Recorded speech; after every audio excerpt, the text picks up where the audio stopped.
Hello, మనం new story series Panchatantra మిత్రభేదం స్టోరీస్లో అన్ని stories summary చెప్పుకున్నాం కదా లాస్ట్ ఎపిసోడ్లో. ఇవాళ ఎపిసోడ్లో వాటి విశ్లేషణ చూద్దాము. అయితే ఎప్పుడైతే యువకుడు ఎద్దుని అడవిలో వదిలేసి వెళ్ళిపోతాడో, ఎద్దు నెవర్ గివ్ అప్ యాటిట్యూడ్తో తను అక్కడ దొరికిన పచ్చగడ్డి తిని తన ఆరోగ్యాన్ని మెరుగు చేసుకుని రంకెలు వేస్తుంది అనమాట.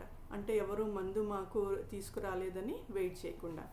మరి ఫస్ట్ ఇంటర్నల్ స్టోరీ ఏంటి? రెండో నక్క మొదటి నక్కగా చెప్పేది కోతి మేకు కదా. అక్కరకు రాని పనులు చేయకూడదు, అంటే మనకి తగని పనులు చేయకూడదు. అంటే ఏ కాంటెక్స్లో చెప్తుందంటే, మనకి మంత్రి పదవి సింహం దగ్గర వద్దు, మనం పడిన అగచాట్లు చాలు అని అంటుంది. అలాగే ఇంకో కథ కూడా చెప్తుంది. ఏది?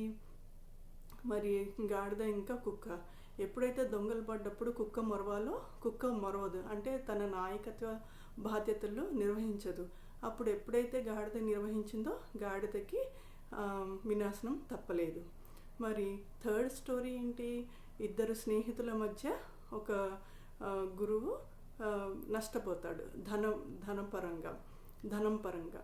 సో ఇక్కడ అతి వినయం ధూర్తుల లక్షణం అన్నట్టు, కొత్త విద్యార్థి ఎప్పుడైతే వచ్చాడో అతడు ప్రదర్శిస్తున్న అతి వినయం చూసి గురువు గారు పసిగట్టాలి. అది ఆయన చేయలేకపోయాడు, అందుకని నష్టపోయాడు. మరి ఫోర్త్ స్టోరీ ఏంటి? ఎప్పుడైతే కొంగ జపం చేసిందో అది తన కపట నాటకంతో చేపలను తినటానికి వచ్చిందని చేపలు పసిగట్టాల్సింది, కానీ చేపలు పసిగట్టక వినాశనకాలం తెచ్చుకున్నాయి. మరి ఫిఫ్త్ స్టోరీ ఏంటి? ఎప్పుడైతే కాకికి ఆ పాము గుడ్లు తినిపోతుందో తన గుడ్లను ఎట్లా కాపాడుకోవాలి అని మరి ఉపాయం పన్నటానికి సరైన సమయం ఎదురు చూసి ఆ ఉపాయంతో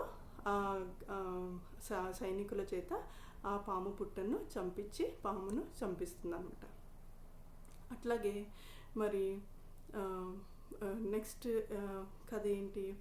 ఎప్పుడైతే నక్క మరి రంగు పులుముకుంటుందో అది కొత్త జంతువుగా అడవిలో చలామణి చేస్తుంది, కానీ వెనుకటి గుణము మానదేల అన్నట్టు దాని రంగు ఏమీ ఇది ఎడిషనల్ క్యారెక్టర్ ఇవ్వదన్నమాట.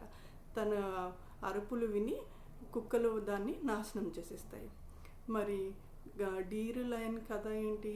డీరు తను బలహీనురాలని అనుకోదు, బుద్ధిబలంతో సింహాన్ని జయిస్తుంది. సో అదండి విశ్లేషణ. నెక్స్ట్ ఎపిసోడ్లో మళ్ళీ కలుద్దాం. Thank you, bye bye.